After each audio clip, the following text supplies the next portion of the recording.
हाँ बच्चे, तो पाथ डिफरेंस अगर होगा हमारा 2n+1 लैम्डा बाय 2 तो हमें मैक्सिमम मिलेगा, क्योंकि जब path difference 2n+1 lambda by 2 होगा तो जो स्लिट होगी उसको हम 2n+1 पार्ट्स में डिवाइड कर देंगे। फर्स्ट पार्ट सेकंड को, थर्ड पार्ट फोर्थ को ऐसे कैंसिल कर देगा और लास्ट का एक पार्ट बचा रह जाएगा, वो ब्राइट बैंड फॉर्म करेगा। एग्जाम्पल के लिए मान लो 5 पार्ट डिफरेंस है 7 लैम्डा बाय 2, तो फर्स्ट पार्ट ने सेकंड पार्ट को कैंसिल कर दिया क्योंकि दोनों में डिफरेंस लैम्डा बाय 2 है। थर्ड पार्ट ने फोर्थ पार्ट को कैंसिल कर दिया क्योंकि दोनों में डिफरेंस लैम्डा बाय 2 है।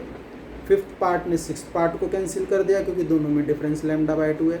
सेवन्थ पार्ट आपका बचा रह गया, वो इंटेंसिटी में कंट्रीब्यूट करेगा। मोरओवर अगर मान लो फर्स्ट ऑर्डर मैक्सिमा है तो उसमें स्लिट को हम 3 पार्ट में डिवाइड करते हैं, तो फर्स्ट पार्ट सेकंड को कैंसिल करता है और जो तीसरा पार्ट बचा रह जाता है वो इंटेंसिटी में कंट्रीब्यूट करता है और उसकी विड्थ होती है a/3।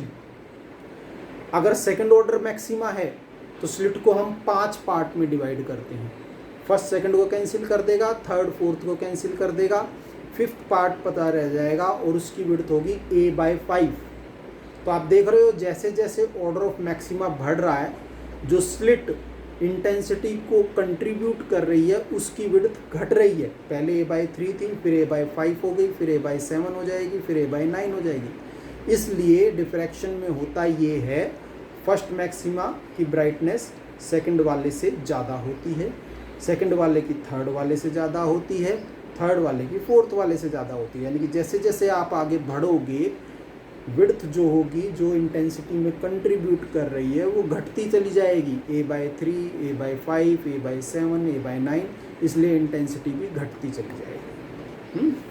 तो ये हमारा उसका फॉर्मूला आ गया फर्स्ट मैक्सिमा का, a sin theta 2n+1 lambda by 2 sin theta 2n+1 lambda by 2 है, ये हमारा nth ऑर्डर मैक्सिमा का फॉर्मूला आ गया। उसके बाद जो हमारा सेंट्रल ब्राइट होता है उसके ऊपर फर्स्ट डार्क होता है और उसके नीचे भी फर्स्ट डार्क होता है, तो इन दोनों डार्क्स के बीच का अगर हम डिस्टेंस निकाल लें तो सेंट्रल ब्राइट बैंड की विड्थ आ जाएगी। तो ये एक्चुअल में जो हमारा एक्सपेरिमेंट होता है उसमें स्लिट इतनी नैरो सी होती है और ये फर्स्ट डार्क हमारा बना सेंट्रल ब्राइट के ऊपर, ये फर्स्ट डार्क हमारा बना सेंट्रल ब्राइट के नीचे।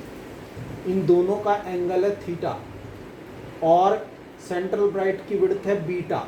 हमने फॉर्मूला लगा दिया, angle equal to arc over radius.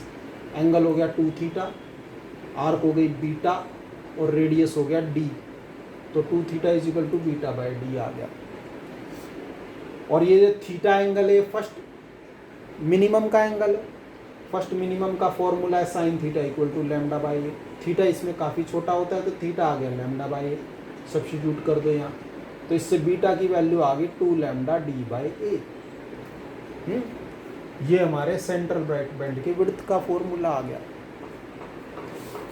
उसके बाद एक डिस्टेंस होता है फ्रेस्नेल डिस्टेंस या लिमिट ऑफ रे ऑप्टिक्स।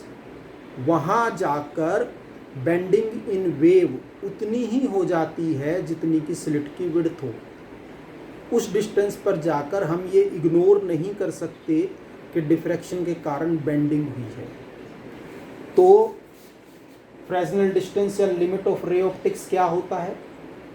ऐसा डिस्टेंस जहां पर bending in wave become equal to slit width.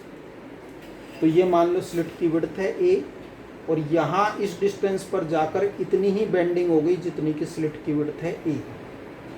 Again formula theta है equal to arc over radius. Fresnel distance को हम ZF से भी डिनोट करते हैं, तो theta equal to arc a radius d हमने लगा दिया। थीटा की वैल्यू अगेन इस तरीके से लैम्डा बाई a आ गई, तो इससे d या फ्रेस्नेल डिस्टेंस ZF की वैल्यू आ गई a² बाय लैम्डा।